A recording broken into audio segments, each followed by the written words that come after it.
kaze mu kiganiro inyurabwenge mugitegurirwa na Claude Kamarade mukagishikirizwa na televiziyo Umuvugizi. Inyurabwenge. Ibihe vyiza kuri wewe uri kurakurikirana televiziyo Umuvugizi, uri ngaha mu Burundi, uri mu bindi bihugu, aho muherereye mwese. Tubaramutse, tubifuriza amahoro n'umugisha bikomoka ku Mana dawe wa twese uri mwijuru. Ngarutse ngaha kuri televiziyo Umuvugizi kugira ngo dushobore kuyaga vyinshi inyuma y'ikiganiro nabahaye ejo bundi, ikiganiro catubwira ico bita chakras. Nibaza yuko mwagikurikiye muri benshi, ikiganiro cabafashije, nararose ama apele yanyu ambwira yuko ikiganiro cari kizima, ikiganiro cari ciza, vy'ukuri mwari mugikeneye. Ndagarutse rero, nagiye ndabemereye yuko nzobaha igice kigira kabiri kitubwira zya chakras indwi aho ziherereye.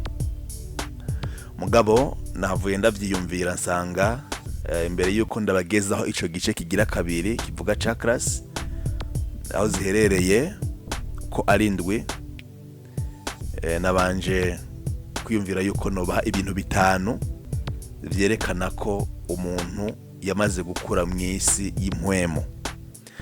Kubera yuko kiriya kiganiro nabahaye aheruka, vy'ukuri umuntu yashoboye kugitahura kumwe nabivuga n'umunyamugisha rwose. N'umunyamugisha kubera ko umuntu ari mu mubiri ntashobora kugitegera kiriya kiganiro, ntashobora kucumva. Umuntu atamaze gukura mu vy'impwemo, atamaze gutera agatambuko, si wa wundi bagiha amata mu vy'ukwemera, si wa wundi acirondera kivuga ati mbega ubuzima bwanje bujahe bukavahe mu vy'ukwemera. Oya, uriya muntu nawe ntatinye, azogenda vyumva buke buke, mugabo abagiye bagitegera n'abantu bamaze gutera agatambuko mu bijanye no kwemera. Ubona yuko kwemera burya n'urugendo, kandi urugendo umuntu agenda buke buke. Ibihe vyiza rero kuri wewe ndabikwifurije, ubandanye ukurikirana televiziyo Umuvugizi mu kiganiro inyurabwenge cuno munsi. Nifuje kubanza kubabwira nko nabivuze mu ntango, ibintu bitanu vyerekana ko wewe twe nawe twamaze gutera intambwe mu bijanye no kwemera canke mw'isi y'impwemo. Ndabivuge gutyo, ndabivuga gutyo kubera yuko iyo umuntu amaze gukura mu vy'umwuka aca agomba gutangura gusarura, kwimbura. Mu vy'umwuka abantu barimbura, kurya dutera imbuto ngaha kw'isi, canke umuntu akagira urudandazo kanaka agatangura kwimbura bivanye n'inguvu, bivanye n'ico yabivye, n'ico yateye, n'ico ariko arakora. No mu vy'impwemu burya ngaha kw'isi turimbura tukiri ngaha kw'isi. Mugabo mbanze nkubwire yuko aha mu buzima bw'umuntu ibintu bibiri nivyo bigaburirwa mu buzima bw'umuntu. Kimwe uragaburira ubuzima bwa kamere yawe, canke ukagaburira ubuzima bw'umwuka. Hariho imbuto dutera, imbuto za kamere canke imbuto z'umwuka, imbuto za mutima, nimwo kimwe. Wewe rero urabe imbuto utera, imbuto uvomera. Wewe uri gisobanuro, uri gisubizo c'ivyo wizigira, ivyo wemera n'ivyo wiyumvira. Iyo ndakuravye ndakubonamwo igisubizo c'ivyo wemera, ivyo wiyumvira, ivyo uvuga. Iyo uriko uravuga, iyo uriko urabaza ikibazo, iyo uriko urayaga, uri gisubizo c'ivyo wiyumvira, uri gisubizo c'ivyo niko ibyo uvuga, ibyo wemera, ibyo wizigira uri igisubizo cyabyo.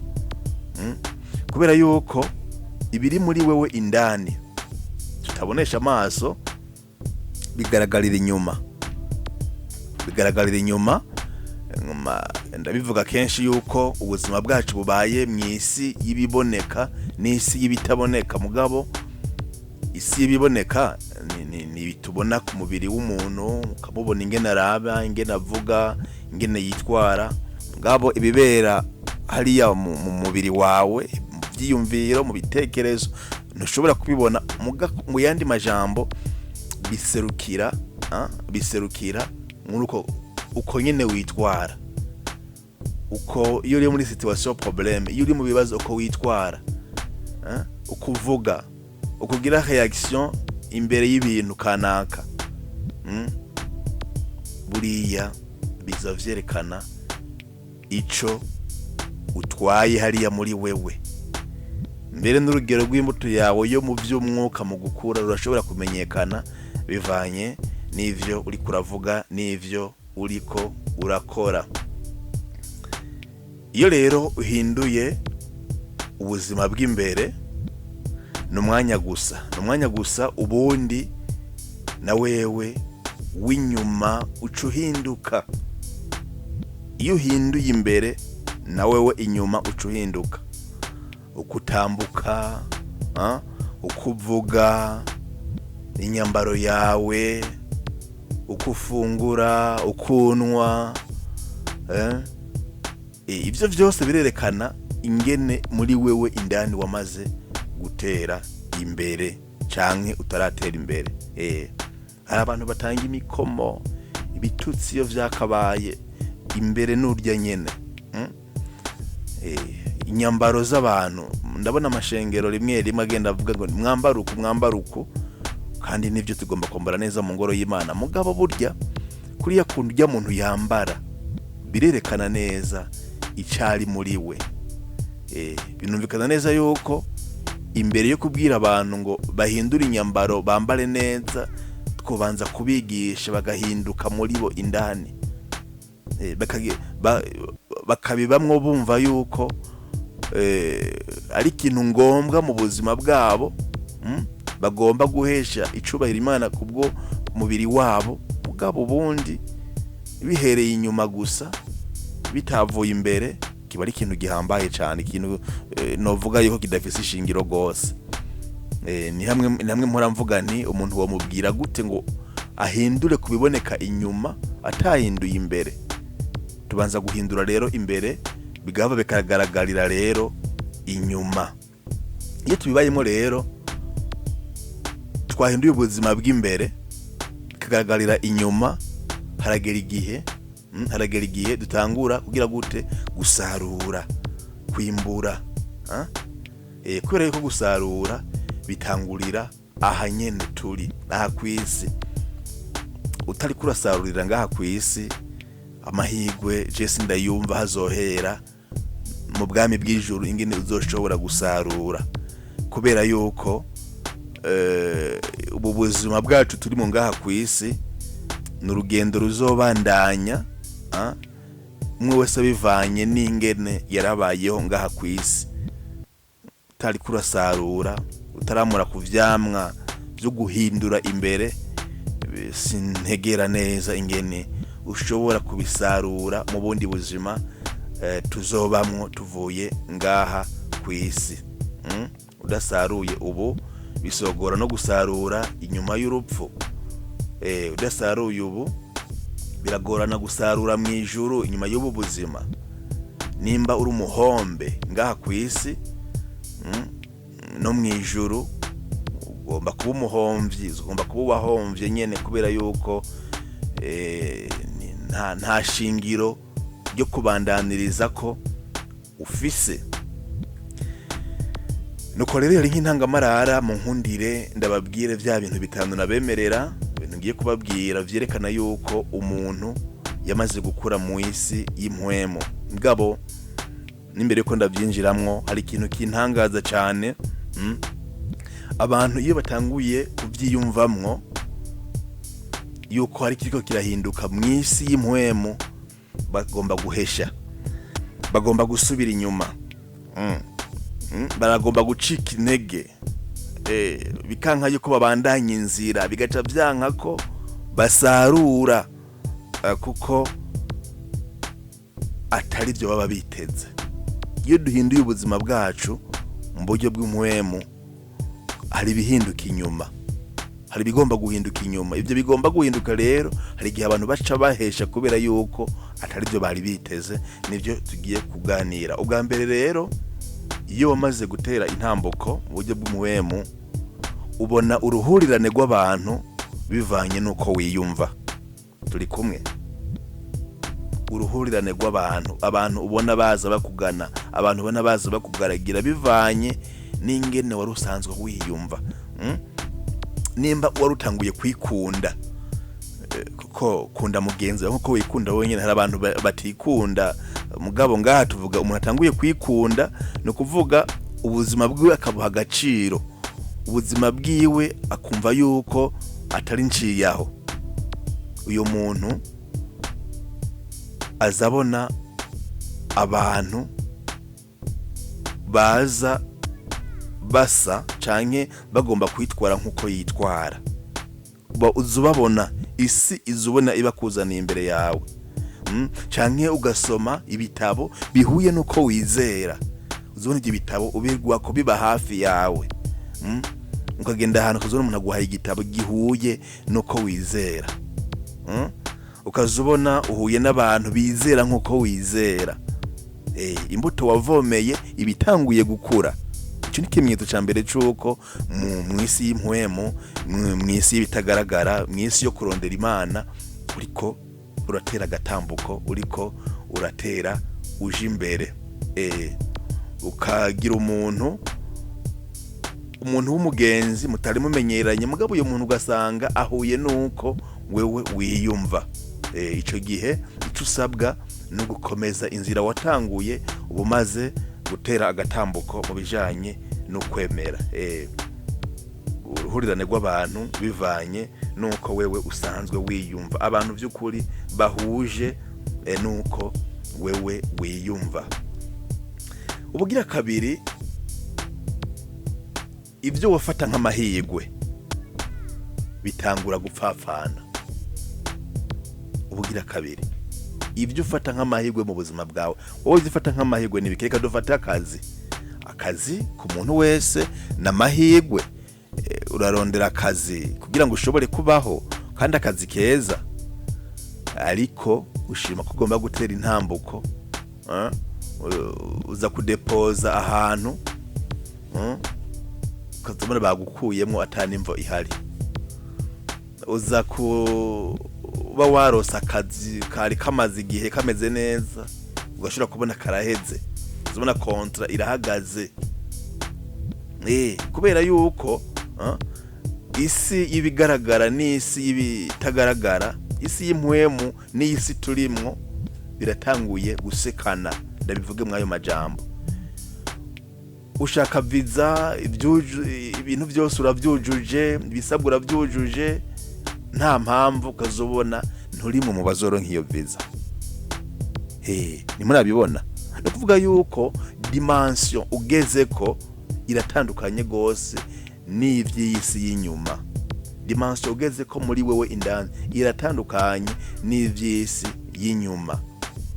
Isi y'inyuma iramanuka, isi y'imbere nayo ikaduga. Ico gihe ugenda ubona ibintu bitandukanye, ibintu wafata ko amahirwe bigatangura gupfapfana. Isi imbere ibitanguye kwereka isi y'inyuma yuko bitagomba kujana, siko? Ibi rero bigutera guhangayika, bigutera guhungabana, kubera ko isi y'imbere iyo muri wewe ntihuye n'isi y'inyuma. Arobeze ni nkuko muri wewe umutima, isi ya mutima mweranda, isi ya mpwemu iteye ku rwego. Dufate nk'akarorero gucamwa ca mandarine. Mandarine siko ariyo nkunda cyane, siko ariyo ngombye gushimagiza, n'urugero na karorero. isi ya mutima mweranda, isi y'impuhwe, isi y'ibitaboneka iteye ku rwego rwa mandarine. Mugabo inyuma, isi y'inyuma iracari ku rwego rw'umwembe. Ivyo vyamwa ntibisa. Mbabarira abakunda umwembe n'abakunda mandarine, n'urugero ngomvye kuba hasi uko kimwe ngomvye kucaka agaciro ngo nkomeze ikindi. Usanga rero umusaruro w'umwembe uburijwemwo kubera yuko muri wewe hakuze umusaruro wa mandarine. Icyari umwembe ico gihe bigenda gute? Kibanza gupfa kandi burundu kugira ngo mandarine ija habona. Ntibikunda ikiri imbere kitabanje guhura n'ikiri hanze, ntibikunda. No kuvuga yuko abari bakwiteze ko umwembe baca bagutwenga. Baca bagutwenga. No kuvuga yuko kandi muri uko guhinduka ibintu vyinshi urabitakaza.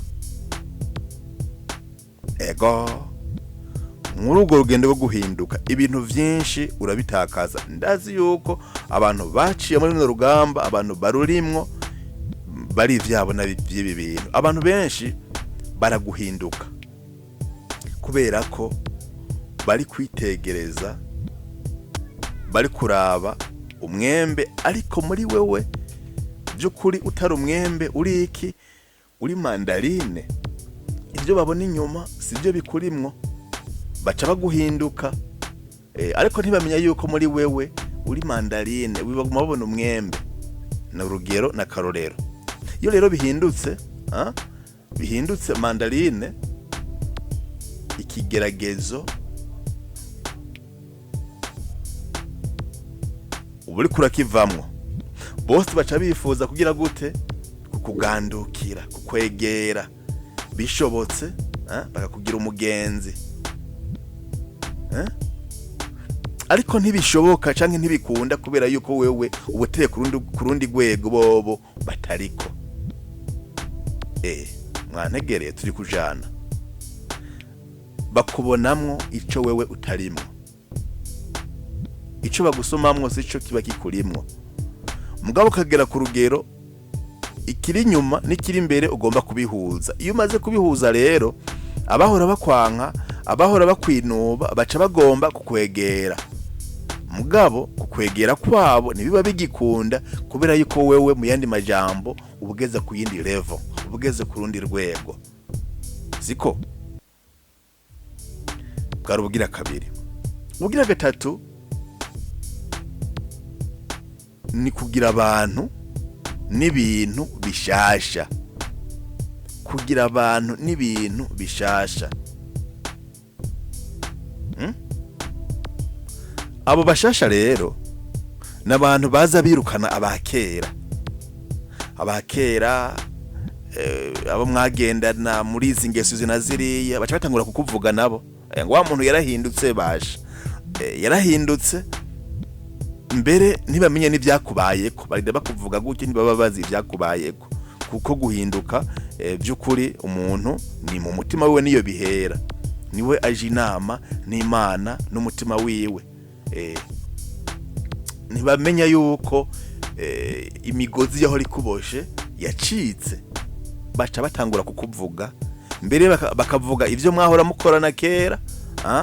Nimba hari ingeso mwahora mwaraboregwa muri kumwe, mwarasambana, mwaja mu biyayura mutwe, bakagenda babivuga ngo urye twahorana muri ibi. Mbere bakanongera ko bakubeshera kugira ngo bagire bati bamenye yuko nyine ari ahantu wahora bakubeshera.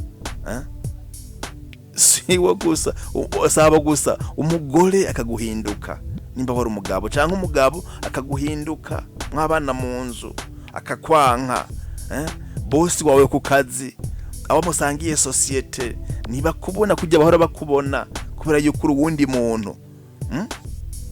Mugenzi, ico gihe je te le dis franchement, bisaba kugira gute? Bisaba guhitamwo kugira ngo ushobore kuba mandarine y'ukuri.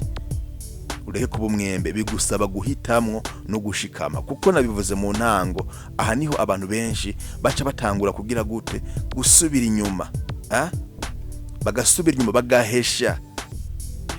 Ni hahandi rero umuntu wahora umubona ari umuntu asenga, ukamubona muri ibi bintu by'ingeso mbi, by'akaboregwe, by'ubusuma, by'ububeshi, kubera yuko ahantu yari ko arinjira byaramugoye kubandanya. Ico gihe naho iyo yasubiye inyuma, uyo muntu agatakaza mugenzi, uyo muntu usanga abishe kuraba, arabishe kuraba gusumba hamwe ubwa mbere.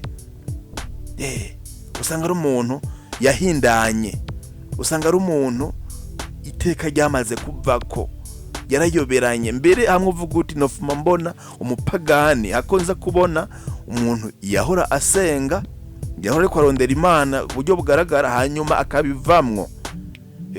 Ijambo ry'Imana ryo rivuga yuko ngo asa ngo n'ingurube, ingurube ngo isubira kuvyo yageze gute. Ndazi kujya ijambo murizi, uheba inzira y'urukiza, ngira mvuge ngo yagakiza, ngira akaba ari gato ico gihe, uheba inzira y'urukiza agasubira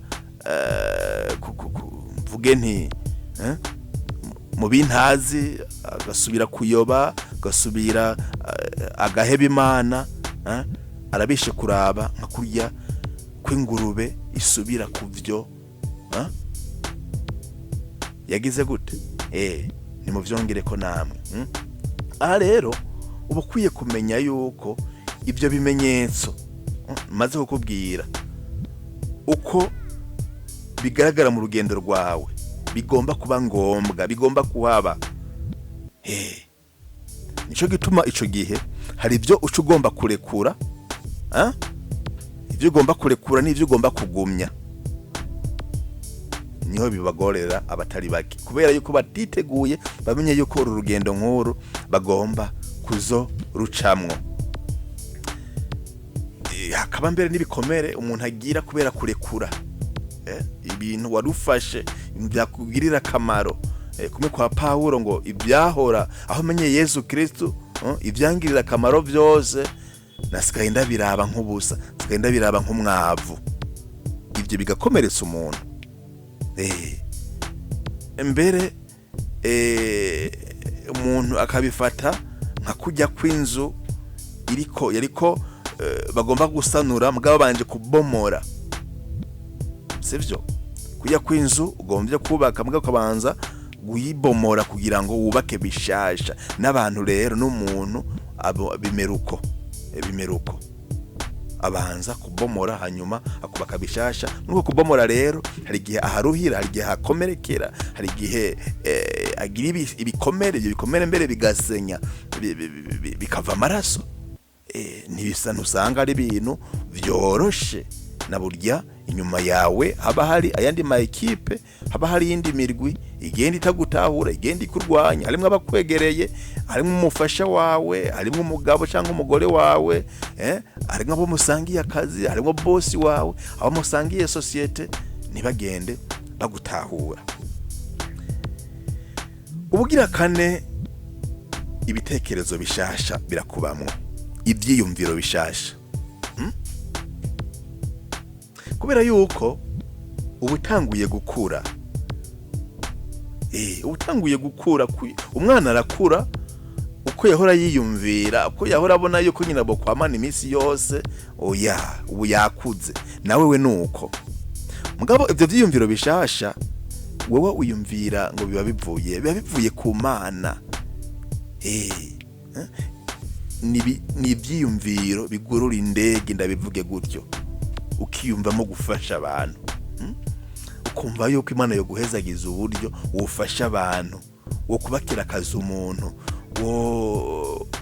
wofasha mu gusanura dispensaire kanaka, wofasha kugira ngo kirekero gisanurwe, wofasha kugira ngo abana bashobore kwiga muri lokalite yiwanyu niba nta bitabo bihari. Ibyiyumviro byo gufasha no gutabara, ibyiyumviro biri ku rwego rwo hejuru, urwego rutasanzwe bivanye n'ingene wahora wiyumva. Ugomba rero kugumana kugira gute ugomba kujana n'ivyo vyiyumviro. Ivyo vyiyumviro wiyumvamo ko biherekezwa n'iki n'imbaraga zidasanzwe. Bijana n'imbaraga zidasanzwe ku buryo bavuga yuko si nivyo bavuga gusa kandi nivyo izo mbaraga zidasanzwe zigushitsa ahantu n'ingwara wahora urwaye ico gihe zitangura guherahera, zitangura kuyoyoka, kuko hariho ubugwara, hariho ibintu bidufufanya kubera yuko muri twebwe tudatwaye Imana. Narabibabwigera bigisha iki chakras ko hariho ingwara zimwe mbere nzo nabigaruka ko ndababwira za chakras aho ziherereye. Mugabo n'uwo muvyumve yuko hari ingwara zimwe dushobora kugwara kubera yuko dufise ukwemera no kwizera guke, kubera yuko Imana idafise ikibanza muri twebwe. Iyo rero ugeze kubwo rugero guko ivyiyumviro n'ibitekerezo bihinduka, hari n'ingwara ngo bica bijana. Wiyumvamwo akanyabugaba ko kugwanira Imana, ijambo ry'Imana, kuba umutumwa wa Yesu Kristo mu mvugo no mu ngiro, ukiyumvamwo ako kanyarigabo. Ico gihe mu yandi majambo uba wagize gute? Uba wahindutse ikiremwa gishasha. Navutse ubwa kabiri, byose bihinduka bisha, ivyari inyungu yanje byose bimbera uruhombo, none ubingorane zose nzereka umwami Yesu, nkamutakira nti mwami Yesu ngenza ukushaka. Kubera yuko waramaze kuba ikiremwa gishasha. Ico gihe rero tugeze ku ntambwe igira kane. Twabonye ivyaba hari inyuma ingene abantu bagutinya canke bakaguta canke bakakuvuga bakanakubeshera. Ugeze kwa runo rugero abantu baca batangura kukubaha. Uramaze kumva ingene kwa gusarura biba bitanguye ngaha, baca batangura kukubaha. Mwamubonye ujya ubu unye, baraguha n'ijambo. Ushitse ahantu baraguha ijambo kubera yuko muri wewe hari ibintu byasambutse, ahubakwa ibindi bishasha kandi birimwo biri kumwe n'Imana. Iruhande ko baguha ijambo abantu, ibikorwa vyawe birihuta. Mugenzi, umuntu w'ikinebwe nimujana, umuntu adakora ibintu bitumbereye ntimujana. Umuvuduko ubako n'umuvuduko wihuta. Kandi ibitari byo birahava, hakaba byo gusa. Uhita ubona n'amakosa wakora imbere. Isi yose mu yandi majambo ijana nawe, isi iraguherekeza. Hamwe isi wowe wagomba umenga uriruka ko musitana, isi iraguherekeza, isi irakugandukira, isi irakuyoboka. Ngiyi ntambwe igira kane. Mugabo ubone yuko benshi batangura gusubira inyuma kuri ya ntambwe igira kabiri, nibayirenga. Ubugira gatanu usigarana n'abantu n'ibintu by'ingenzi gusa. Mu yandi majambo uragosora. Uragosora ugasigarana, kandi birikora, si ubikora. Abantu barako mudahuje bonyene barijana. Ugasigarana n'abantu b'ingenzi n'ibintu by'ingenzi. Gukorera mu binyoma ntibisubira. Gukora ubanje gukumira abandi ntibisubira. Kunyanyasa abandi nta mpuhwe, kurenganya bikabije, kuguma mu gicumuro. Niyo acumuye uyu muntu yiruka kuronka isakramento ry'ikigongwe, nimba ari umukatolika, nimba ari usenga handi buriya buryo, agerageza kuva mu ico caha kubera yuko arumva neza yuko atari bwo buzima yatorewe, arumva neza yuko atari yo nzira agomba kubamwo, kubera yuko ibintu atari vya nyavyo, ibintu atari ivy'ingenzi, ibintu biciye kubiri n'ishaka ry'Imana ahita avyirukana. Singomba kuvuga yuko uyo muntu abamweranda, n'igihe aguye, n'igihe anyereye, ahita bonyene yiruka kugira ngo ashobore kwitunganya mu Mana yiwe, agume muri kominonia, mu bumwe bwiwe n'Imana umuremyi wiwe, kubera yuko Imana muri we isigara iruta ibindi bintu byose. Muri bya bintu by'ingenzi ndiko ndavuga ni Imana yiwe imubera byose. Abenshi rero nabivuze basubira inyuma ku ntambwe igira kabiri. Basubira inyuma urugendo rusa rugitangura. Nimwibuka wa munyasamariya yaje kuvoma akaja kwiriba, mbere Yesu akamusanga akamubwira ati mpase amazi yo kunwa. Nawe nyamusamariya ati jewe no guha amazi gute? Byogenda gute? Abona ririya jambo riri muri Yohana ikigabane ca 4. Mugabo akagera aho Yesu amubwira ati mbega urazogusavya amazi? Uvoma muri jewe muri mwayo majambo azovoma ku mazi amara inyota, isoko ry'amazi adakama, amazi amara inyota. Ugusavye amazi nuwo ayatanga, ari wenyene amazi y'ubuzima kandi amara inyota. Ico gihe iyo umaze kugandukira Imana umva yuko inyota ari kunyotegwa Yesu Kristo, kunyotegwa Imana, kunyotegwa urukundo rw'Imana. Inyota y'ibintu yigira kure. Inyota y'ibintu nta kibanza unywa ari uko wumva yuko ukeneye kunwa, kore ko umubiri ubigusavye. Mugabo bya bintu by'ururyarya by'ukunwa nk'umugina, bya bintu by'uko inyota umengo wanyoye ipasi, ibyo bintu by'uko umuntu umengo akorera muri desordre, ntibisubira kuhaba, kubera yuko Imana yamaze kukuzuza. Burya iyi nyota abantu bakwidahera muri bo y'ibinyobwa ni ibi by'inzoga. Ku inzoga simvuze ko ari icaha, kuko inzoga ni kinyobwa umuntu ashobora no gukenera. Mugabo ivyo bintu by'uko abantu usanga misi yose baba mw'iyo nyota, ugasanga ukibaza uti mbega batewe n'ibiki? Burya ngo ni kubura Imana muri twebwe, ni kibanza gito tuba dufise c'Imana iri muri twebwe, kubera yuko Imana ngo yifise ikibanza. Iyo nyota imeze nk'uko tuyiyumvira, nk'uko tuyibona ku bantu atari bake, irasohoka. Kijya ni kimenyetso c'uko umuntu muri we iyalo vide. Ibi bimenyetso rero ugomba kubigeramwo wishimye. Mugabo bisaba kwikorera imisaraba, wabyumvise? No kuyikorera mugabo mu gihe hari nabo bigora kuyitura, nabo bayikoreye. Ugasanga umuntu yarayikoreye byamugoye kuyitura. Oya, ushima kumaze kubigeramo neza, uba mu mahoro. No mu bigoye, mu gihe abandi bari kubararira, uba mu kanyamuneza. Iyi misaraba ubu yikoreye mugabo ni kuremera, kubera yuko nanone Paulo abivuga ngo ndiko ndaheraheza igikorwa Yesu yatanguye, ndiko ndageraheza mu mubiri wanje. Ni kuvuga hahandi ngo dupfa canke dukira turabo mukama, twishimira Imana ico gihe iyo tumaze gushika kuri urwo rugero. Haraba rero bigora no gutura imisaraba kuko iba imaze kubaremera. Nimba warakomejwe, turi iyo misaraba yawe uyihe Yesu, hanyuma ubandanye widegemvye. Ubandanye widegemvye. Ucuba rero umuntu mvuge adakonje,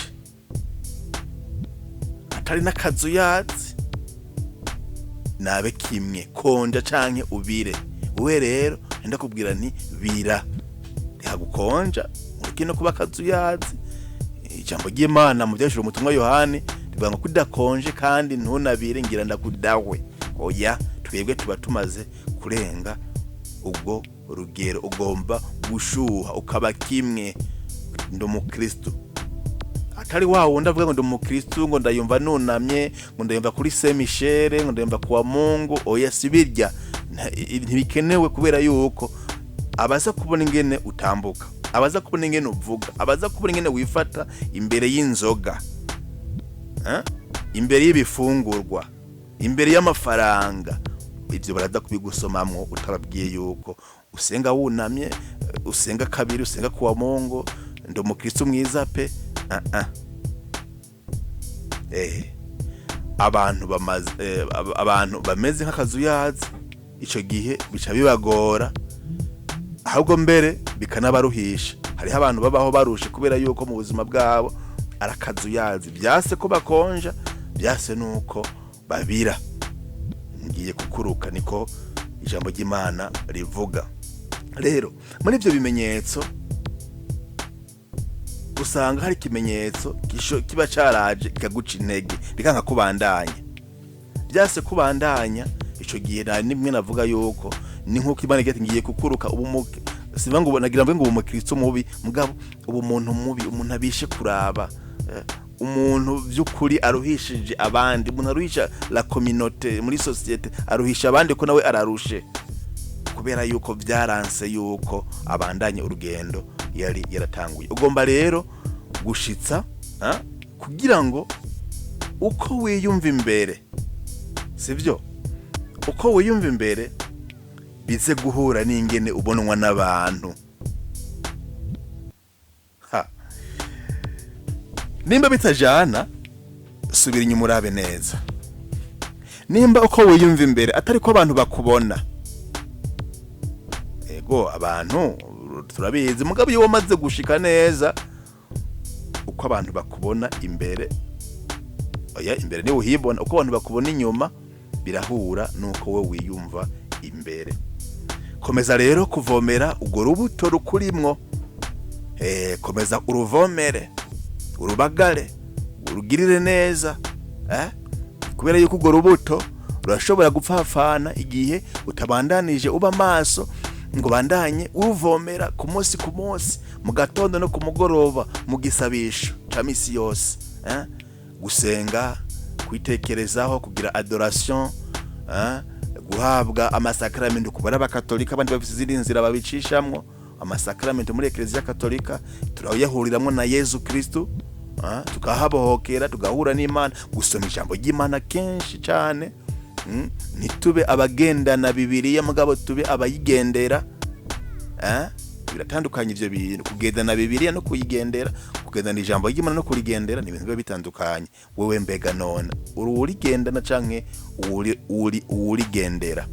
Nifurije kuba urigendera kugira ngo ushobore kwama za mbuto za mutima mweranda Paulo atubwira mu Banyagalati, ntihenze ni kigabane ca 5, avuga ati imbuto za mutima mweranda n'urukundo, n'ubugwaneza, n'amahoro, n'akanyamuneza, hari n'ibindi avuga, kumbure nitekane, no kwiyumva no mu bihe bigoye, no kuremesha amahoro.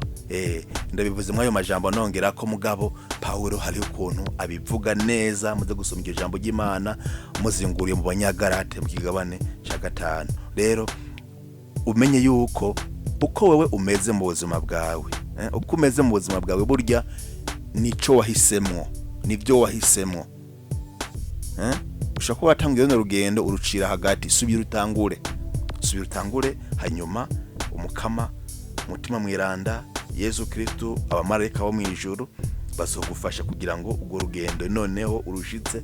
Kandi ni wamara kurushitsa, Paulo akabivuga ati ntaco dutinya n'urupfu ari urupfu, kuko turi abana b'Imana, twuzuye urukundo, n'urupfu ari urupfu rutubera kunguko. Niko Paulo abivuga. Burya ibi ntaya majambo ashoboka mu gihe utamaze kwama za mbuto za mutima mweranda, nazo mu kuzama wumvise ziriya ntambuko umuntu agomba kuba yaciyemwo. Ibyo rero ubiba nivyo uzokwimbura, ivyo uriko uracamwo nivyo uzovyara, ivyo uyibungenga, ivyo utwaye muri wewe nivyo uzovyara. Ikintu cyose uriko uraharira umwanya wawe nico uzovyara mwabuno buzima, ariko kandi nejo hazoza n'inyuma y'ubu buzima uzovyara ico nyene. Raba arico wibungenza, ikintu ubungenze mu mutima wawe ni giki? Ikintu ubungenze mu mutima wawe, mu bwenge bwawe ni giki? Ubwo mu buzima bwawe nta muntu wamaze gucira urubanza wowe nyene, nta muntu wamaze gukumira, nta muntu wamaze naho utamwishe mu buryo buboneka, wamaze kumwica mu kumukura mu isi, mu kumukura mu bantu, mu kumukura mu bandi. Nimba byaragenze uko, waramukuye mu bandi, waramwishe mu bundi buryo, ubwo ntiwumva yuko umutima wawe nawo ugaruka ukaba imva kubera yuko wamuhambye mu mutima wawe? Muri kumva? Reka kwica abantu bakiriho kubera ko mubavugana, kubera ko mubima ikibanza. Kwima ikibanza umuntu muri buno buzima uko amera kose, kumwica mukamuhamba mu mutima wawe. Reka kwemera yuko umutima wawe uba imva uhambamwe abantu tubona bakiriho. Uzura urukundo. Ndakwifurije mugenzi gutangura urugamba rudasanzwe, urugamba ruzogucisha ahakomeye, urugamba rutazokoroha, ariko runazokoroha kubera yuko Imana izobiri inyuma yawe, izobiri hafi yawe, izogutabara, izogushigikira, izogufata ukuboko. Urakira kumenya yuko utari wenyene kandi ari urugendo ugomba kubandanya. Umere nk'umusirikare. Umusirikare ntaryama mu ntambara. Urugamba iyo yamaze kurutangura agira ati urugamba ndarubandanya ushika ndarutsinda. Gutsinda urugamba rwawe uri kumwe na Yesu Kristo, umwana w'Imana nzima, yapfuye akazuka uyu munsi ari muzima muri twebwe. Nimuhorane umugisha w'Imana.